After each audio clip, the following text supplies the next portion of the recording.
Appreciate भी किया है। S&P ग्लोबल ने 2 दशक बाद भारत के क्रेडिट रेटिंग अपग्रेड किए हैं। The world is not just watching India, it is counting on India. नमस्कार, कोनिचिवा।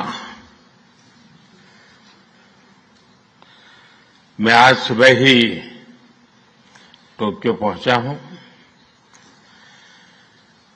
मुझे बहुत खुशी है कि मेरी यात्रा की शुरुआत बिजनेस जगत के दिग्गजों के साथ हो रही है और उसमें से आपसे बहुत लोग हैं जिनसे मेरा व्यक्तिगत परिचय रहा है। जब मैं गुजरात में था तब भी और गुजरात से दिल्ली आया तो तब भी आप में से कई लोगों से बहुत ही निकट परिचय मेरा रहा है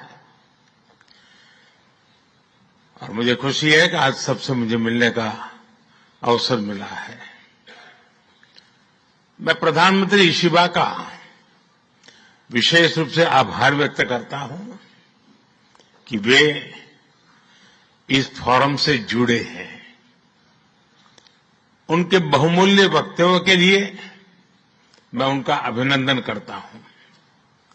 साथियों, भारत की विकास यात्रा में जापान हमेशा एक अहम पार्टनर रहा है।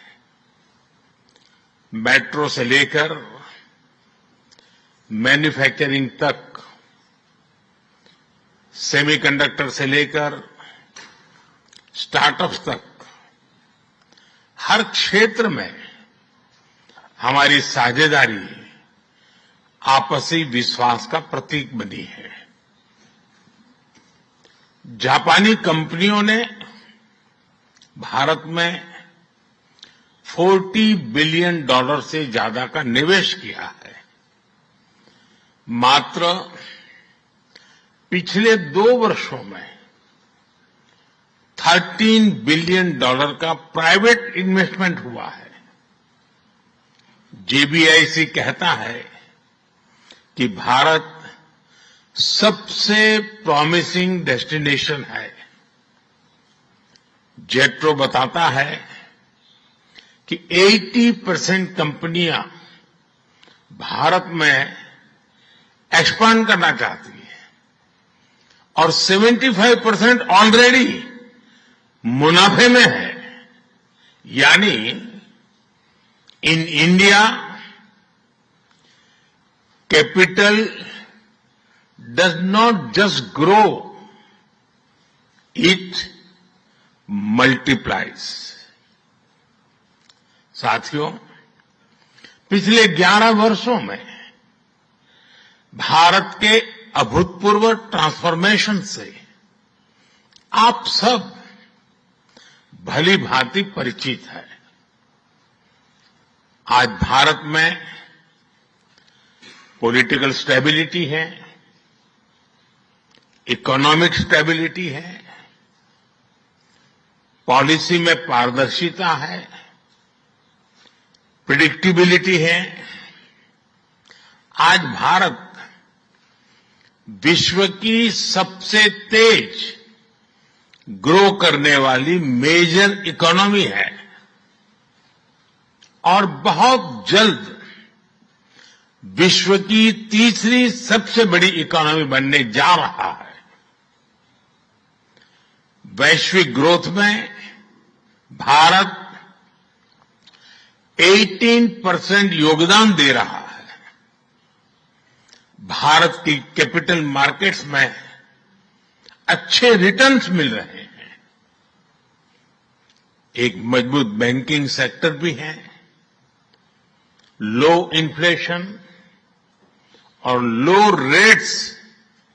लो इंटरेस्ट रेट्स, करीब $700 बिलियन के फॉरेक्स रिजर्व है।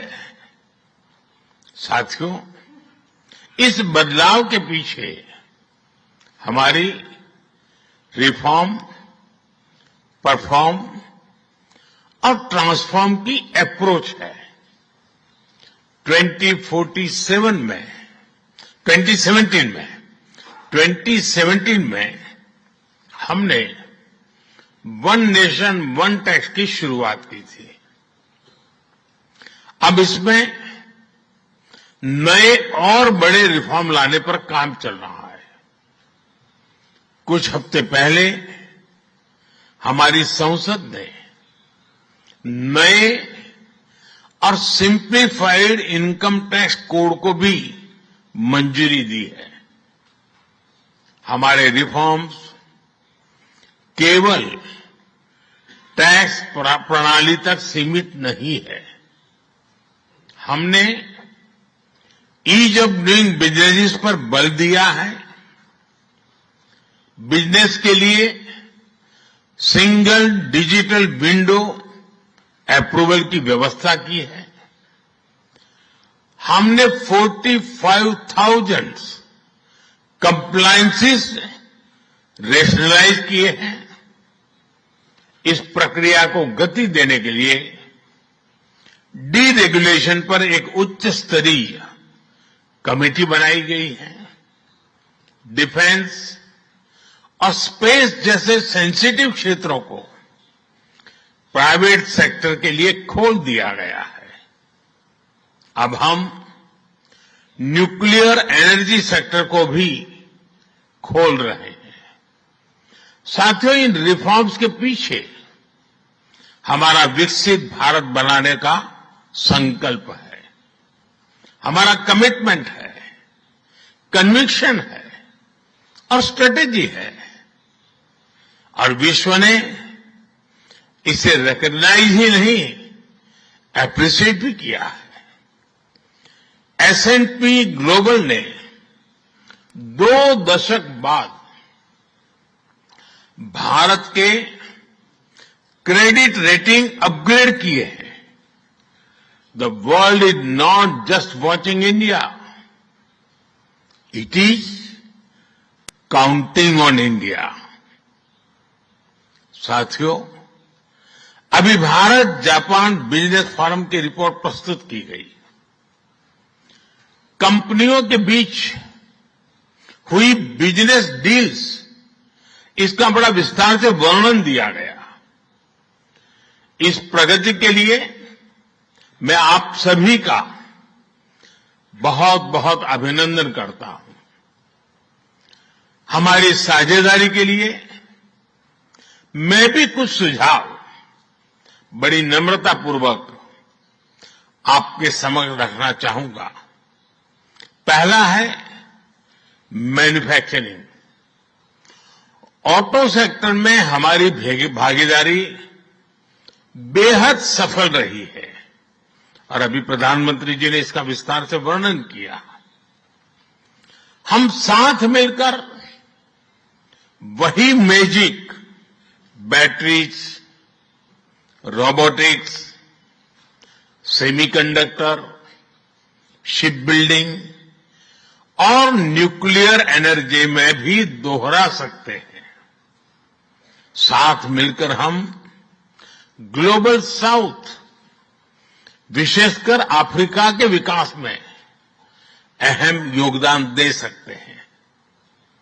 मैं आप सबसे आग्रह करता हूं, कम make in India, make for the world. Suzuki और डाइकिन की सक्सेस स्टोरीज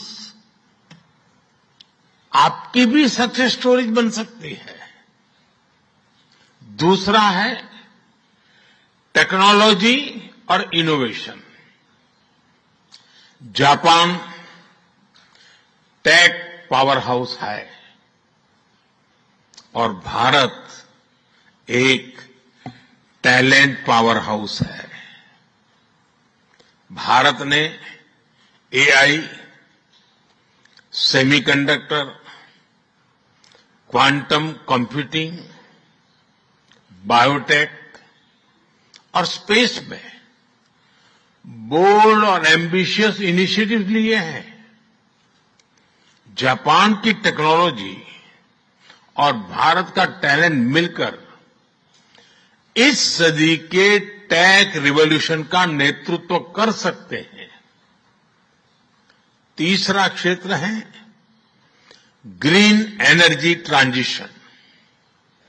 भारत तेजी से 2030 तक 500 गीगावाट रिन्यूएबल एनर्जी के लक्ष्य की ओर अग्रसर है। हमने 2047 तक 100 गीगावाट न्यूक्लियर पावर का भी लक्ष्य रखा है।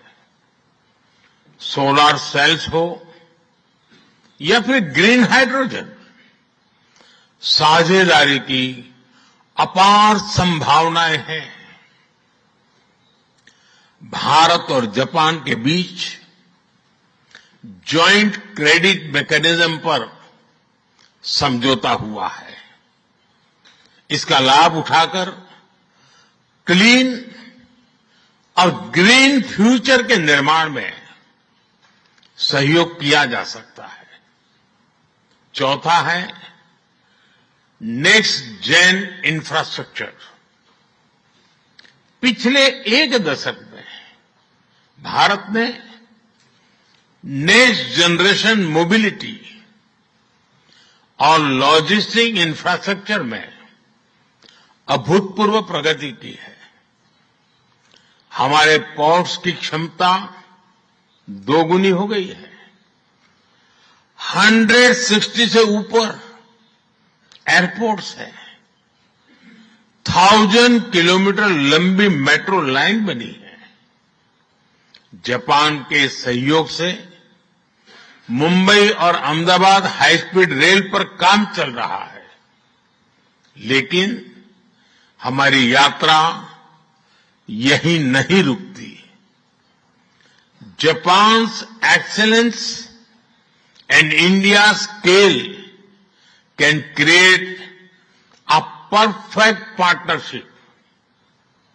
पांचवा है स्किल डेवलपमेंट और people to people ties. Bharat का स्किल्ड युवा टैलेंट वैश्विक जरूरतें पूरी करने की क्षमता रखता है।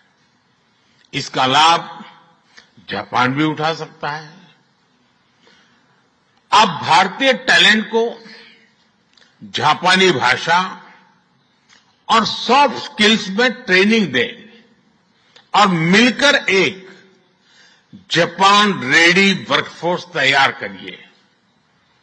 A shared workforce will lead to shared prosperity।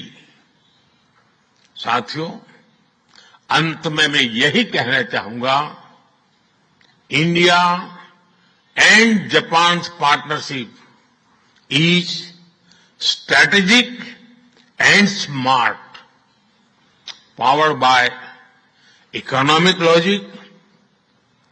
We have turned shared interest into shared prosperity.